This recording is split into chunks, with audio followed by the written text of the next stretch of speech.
Well, hey everybody, welcome back to the playground. So just got back from vacation. Hopefully you guys caught the video of that where I built the Tamiya Rising Fighter on vacation. Sadly, it was just a one-day build. I was hoping to take at least 2 days on it, but I sat down at the table and next thing you know, it was built. The body is already blue, so there wasn't any painting to do on the body. So decals were on, and then I threw a quick, terrifying paint job on the driver, and it was ready. So I wish I had taken the Midnight Pumpkin kit with me, because this would have probably taken me a couple days to build, hopefully, or at least filled up another day of vacation. Obviously, I'm a redhead, so I don't hang out on the beach very much. I don't like being sunburned. So I'm going to open up this, spread it out, give you guys a quick glance of what's in the kit, and then I'm going to get to building it, throw that on time lapse. So let's get it spread out on the bench. Alright, so we've got everything laid out on the bench. Of course you have the instruction manual from Tamiya. So always nice step-by-step instructions laid out very nicely. All the parts, part numbers, screws, counts, everything is there. You can pretty much put most of these together with just the pictures, but always look for any notes, especially in the sides here. Sometimes there's notes that give you little tips and tricks to make your life easier, and sometimes if you miss those, you've got to go back and redo steps. So you also get your sticker sheet, pretty plain sticker sheet, basically flames, door decals, light covers, and then the Tamiya logo. Not a whole lot going on here, but the stickers are pre-cut. So real quick, once over, so you get all your parts, your hardware, bag A, B, C, and D, and then you have a bunch of miscellaneous parts in this one, axle shafts, and then springs, wheelie bar, all that good stuff.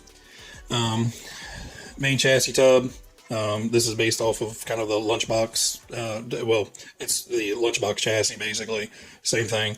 Rear end, wheels, front A-arms, shock bits, the hinge point for the rear suspension, other rear suspension mounts and everything. Front cover for, this will be where the suspension arms come in. Also, you got your Nerf bar out here. The other is a swing out for your battery. And then, of course, the big squishy monster truck tires. Now, real quick. So you have your standard TBL E02 speed controller, set brushed from the factory, but this can run brush motors. For right now, we're just going to run the stock silver can in here. I do have a torque tune I may put in. But for right now, I plan on just putting in the silver can. I've got my cheapy Spectrum receiver to bind with my Spectrum remote. Cheapy servos. These are actually really, really good servos. All my Tamiya kits, I've put these in, and I think it's 4 for like 18 bucks on Amazon. I'll put the link down below. But yeah, 4 for 18 bucks, you really can't go wrong, and I haven't had any problems out of any of them. So I'll put the link down below for that. And of course, we're going to upgrade everything with a bearing kit from Fast Eddie's. TRB also makes one. A bunch of other people have bearing kits. I just grabbed these from Fast Eddie. So the question I have for you guys, and I hope everybody's still here. I have two options. Build it with the chrome body and see if it grows on me. Or I could just go ahead and strip the chrome off of the body and the front bits and the tailgate and everything, and then just put it together as a classic kit. Or option B, put it together with the chrome body without the decals. If it looks like garbage, tear it all apart, strip it. Or option 13 is, just go online and try to find a black body for it and paint that and have both bodies. I don't know. Let me know in the comments below, guys. What do you think I should do on this one? What you guys may have done.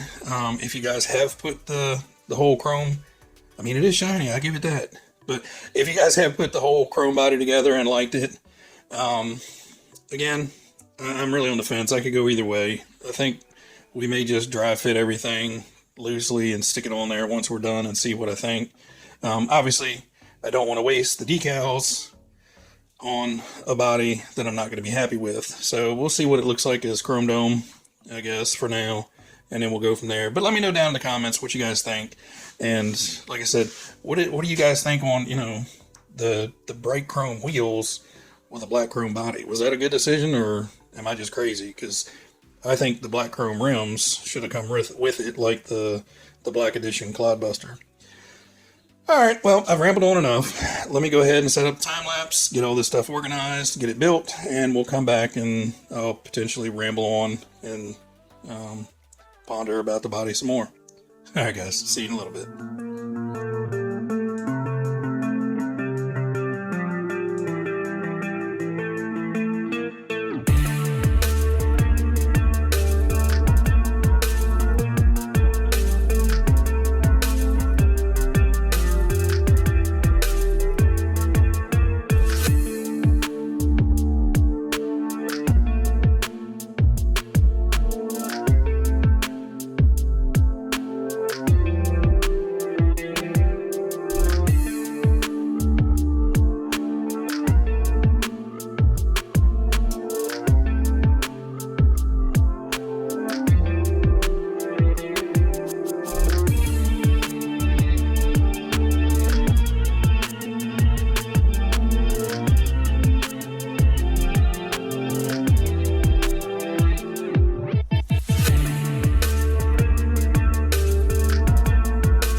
Welcome back. So we've got the truck built. Chassis went together just fine. There were a few quirks in the instruction manual, and I'll go through those in just a second. And there was one issue with the bearing kit that I got. I'll cover that also. I think the chrome is starting to grow on me a little bit, and I'm probably going to go ahead and sticker it up. I'm not sure I'm going to run it with this body. The reason being is because I know the minute I get this thing outside, if it takes the slightest bit of a tumble in the grass, it's going to have scratches in it. I put a tiny little scratch on the hood, which hopefully the stickers will cover that, but that was literally from a microfiber towel that I had. It's a fingerprint magnet. Anywhere you touch it, unless your hands are perfectly clean, and obviously if you've been building the kit, they're not going to be perfectly clean. So I had to wipe it down to get rid of all the little fingerprints on there. I'm pretty sure I'm going to end up buying either a Lexan body as a runner or trying to source another body cheap, whether it be a chrome one or a black edition. I don't know, but I'm going to have a nice body on it sitting on the shelf. It's going to break my heart to put a scratch in it. If you saw the last video with the Rising Fighter, I was extremely sad when that took a tumble and scuffed up the stickers. But I was able to put a little RC driver sticker on the roof to cover that up. So it's not a total loss, but those silver Mylar stickers, it doesn't take anything to scratch or scrape those things off. Anyway, back to the pumpkin. Kit went together fine. It's essentially just a lunchbox with a different body on there. One thing that did throw me off is something you don't see in Tamiya kits very often. It's the first time I've run across it. A flathead screwdriver was required. I came across that step and I was like, well, I don't even have one up here because none of my kits have ever needed a flathead screwdriver. So I had to go all the way downstairs to dig through the toolbox to find a flathead screwdriver. But there's two little brass pieces that go underneath that screw into the front of the roll bar. And it's slotted, so you need a flathead screwdriver for that. Caught me off guard. I wasn't expecting it. Flatheads in a Tamiya kit, I didn't even know that happened. So I'm going to get some stickers on it. We're going to run it another day because it's currently gloomy and rainy on and off outside. So one, I don't want to scratch it, and two, I really don't want to get it all nasty and gross the first run. Bring it down a little bit closer. We'll do kind of a once around of the truck. And then I want to show you a few things that really helped me out with this build and could possibly help you out with your Tamiya builds. So hold on one sec. Alright, we're going to have glare all day, every day with this body. But as you can see, everything is all put together. Like I said, we'll take it out on a run later on. I do kind of like the offset of the shiny chrome and the dark chrome on the front end. And I mean, I guess the wheel bar too, it's not as conflicting as I thought. Still kind of think I would like to have the black chrome rims. One thing I hope the stickers cover up are these two little mold marks in the hood. Yeah, that's a little disappointing. You think for a chrome body they would have somebody buffing those out. That way you don't have little chrome rings on your hood. But it is what it is. Alright, let's get into the other stuff. So one of the issues I had was I got this fast eddy bearing kit for the Midnight Pumpkin, the 58044.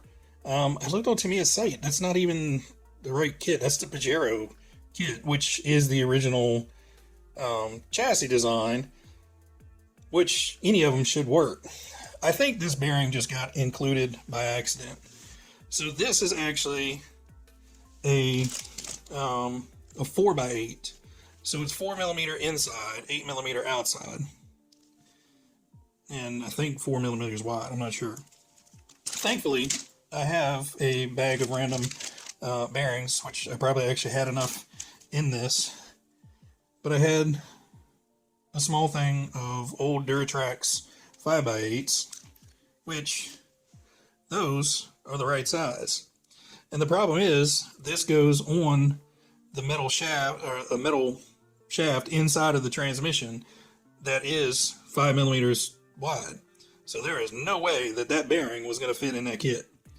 So I'm chalking it up to, you know, this 4x8 fell into the assembly line that was supposed to be for 5x8s. Flathead screwdriver, that threw me for a loop. Speaking of screwdrivers, I picked these up on Amazon not too long ago. When I was building Tamiya kits in the past, I had no idea that they weren't Phillips head. To my knowledge, we only had flat and Phillips. Tamiya is all made with JIS, and there is a difference. I picked these up, you know, I've built dozens of kits and have just had to find, you know, the right Phillips head screwdriver to make it work. But I picked up a set of these. There's 3 in a kit. These two, the number 1, number 2, are the ones that you would need for the building. It comes with a number 3. That's pretty much a doorstop for me. I'm not going to need that for any of the Tamiya kits. But if you're interested, these are fairly cheap. They're much cheaper than the Tamiya ones. They've got a really good grip. It's not quite a perfect grip, but it's comfy. The one thing I do warn you about, because this thing grabs those screws so well, and this, you get so much good grip on it, you may have a tendency to over tighten screws. So you'll really have to learn the feel with it to get that right. Another thing I picked up recently, which I'm really glad I did, is a pair of shock pliers. Well, actually, these are multifunction pliers. Basically, I got them to do grab and shock shafts. It may not sound like it's a pain, and I'm sure everybody out there is like, oh, I just use some rubber tubing and some needle nose, or, you know, I use a piece of plastic or cardboard and some needle nose. You know, I've done that for years, and oh my God, this makes life so much easier. It's got this cool little ball end thing for you working on your other cars. You can press in and press out the ball ends, and a couple other bits and bobs on there. But since it's aluminum, it won't mar up your shafts. You get a really good grip. It's really comfortable. And I picked this up from RC Pit Products online. Really nice quality product, and really cheap. Comparatively to, you know, some of the other brands out there. Oh my God, this is like a third or a quarter of the price. But anyway, if you're interested. And so the stickers, you know, we'll get them on there soon. And yeah, that's about it. So I'll come back once I get it all stickered up and say goodbye. Alright, we've got the stickers on it. The flames were kind of a pain, especially around the fenders, because you got such a narrow little sticker and you're bending around like compound curves and stuff. But overall, everything went on fine. The pre-cut stickers have a lot of excess clear part to them. I went ahead and put them on as they were. I could have gone in and cut out all of that, but I was afraid of tearing one of them just because they're so thin in some spots. I went ahead and stuck them on. If you're a stickler, I would suggest going ahead and cutting them out and being real careful when you put them on. If you do put them on with the additional clear on there, what I did is once I got it stuck down, I just took a paper towel, wrapped it around my finger, and you just rub from one spot all the way up and smooth it down, because it leaves like almost like a textured looking finish through the clear. But once you get in there and rub it down, and press down on it pretty good, always start from the biggest part of the sticker and go to the smaller parts. But it kind of makes that additional clear stuff fade out, so it's not as noticeable. From a foot away, you can't see it. Right up on it, you can definitely see it, especially in like a glare. So I don't know if I'm blinding you or you can actually see that. It is a shiny, shiny, shiny body. I give it that. With the stickers on it, with it all put together, it's grown on me. It is definitely not my favorite looking by far. I think I would have probably been happier with the black body, but I'm not arguing. I got a new kit. I got to put it together. It came out looking fine. Now I just have to run it without scratching it and making myself sad. But again, it's raining today, unfortunately, so I'm not going to take it out and get it all yucky. But it did dry run it on the bench. It sounds and it runs fine. No weirdness out of it. So we should have a good time without running it. And again, I may run it with the lunchbox, kind of some side-by-side video with that coming up soon once we get the rain to go away. Just as a comparison, I mean, essentially the same truck, different body, but it should make for a cool video. Well, until again, guys, everybody be safe, be happy, and I'll catch you later. Bye.